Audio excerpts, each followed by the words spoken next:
So let us redraw the same system, and so this time we'll see that how that system could have been solved by a much easier way.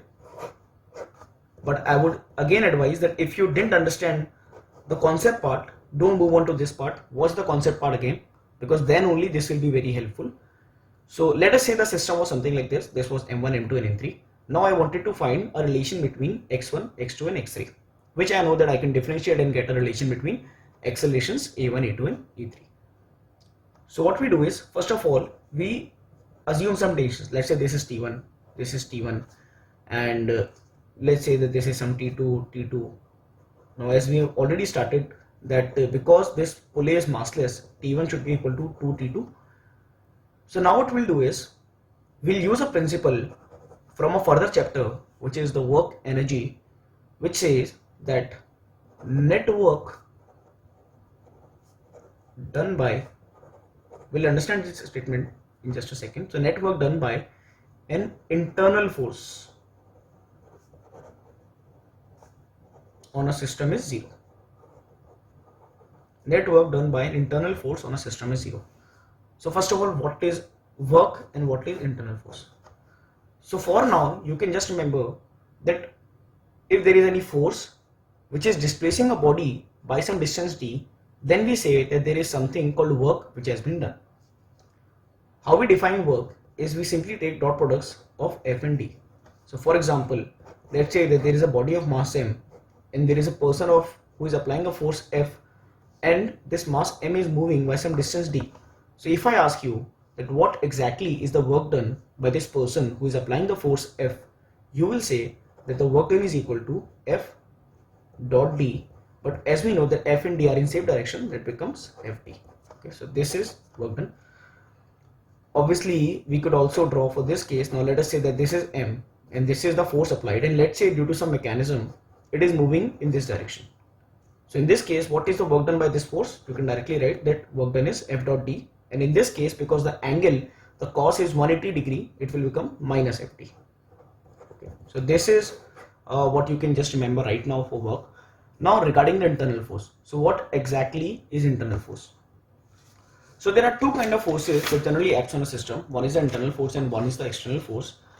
So what is internal forces? Internal forces are those forces which, when you take into account into the entire system, will actually cancel out. For example, tension. We have already studied this part that if T1 and T1 is there will be T1 and T1 here also. Okay, the ends of the rope will be pulling these points by tension downwards also. We have already studied this part.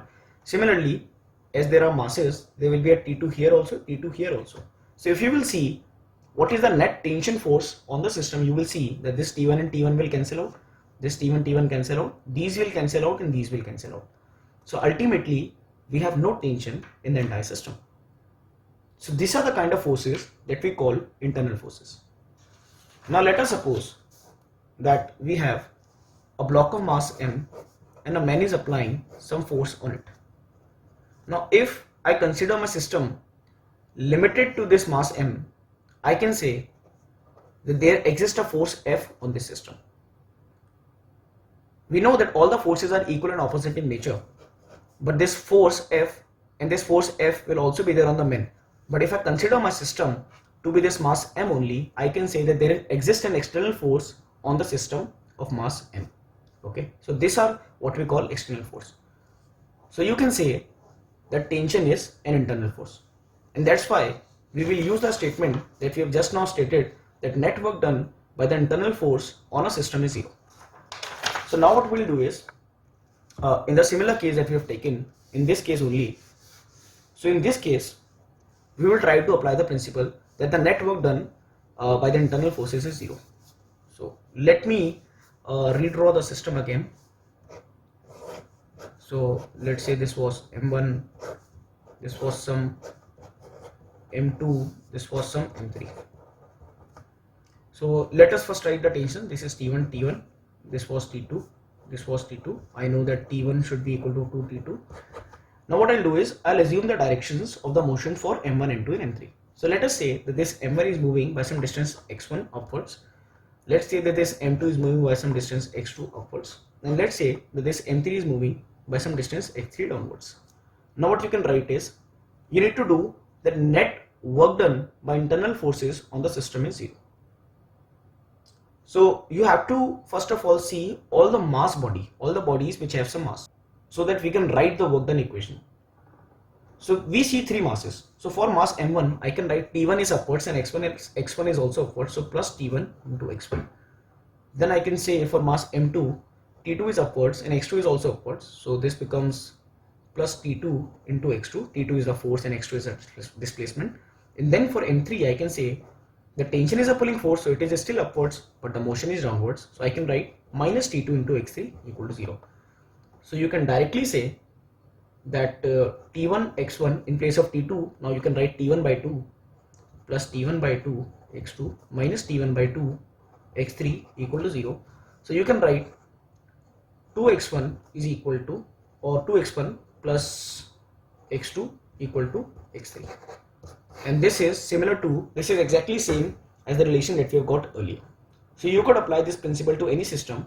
Just keep in mind that you just need to take, first of all, you just need to draw the tensions, and then you have to do net work done by an internal force like tension is always 0.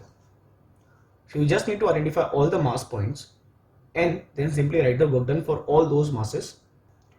So I hope this part is pretty much clear. Obviously we can now differentiate it 2 times to get 2a1 plus a2 equal to a3. Now after we have this equation, let's say that I wanted to find what is the exact amount of accelerations of a1, a2 and a3, provided that this system is allowed for free movement. So if this was the question, what you could have directly said is that you can get one equation for this, you can get one equation for this, you can get one equation for this. How you can get the equation? So as you can see that there is a m1g force downwards, there is a t1 force upwards, and because the x1 you have taken is also upwards, so you can say that if x1 is upwards, or I can say if a1 is upwards, there will be a pseudo force m1a downwards. So for this m1, I can say there is a force t1 upwards, m1a force is downwards, and there is a force m1g downwards. So I can write t1 is equal to m1a plus m1g.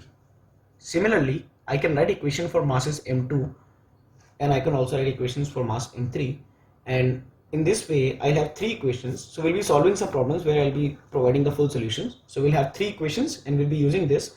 So in the end we'll have 5 variables, t1, t2, a1, a2 and a3, and combining with this we have 5 equations also. 3 equations for each of mass m1, m2 and m3, 1 equation of the constraint motion and 1 equation of the tension. So then we can find anything that we want. So this is about the concept part of Poulet systems. Let us solve some problems. So this time let us say that we have some system like this. What we want to find is the accelerations of this body, the real accelerations of this body when the system is left.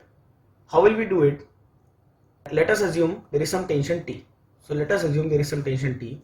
Now because this is one rope, there will be only a tension T in entire rope. So there will be a T here, here, here, in all the places there will be a tension T. In this rope I can say, because this is a different rope, and since this is a pulley which is massless, there will be a tension 2T here. No. So now let us assume that the motion of this m1 is x1 upwards and the motion of this m2 is x2 downwards.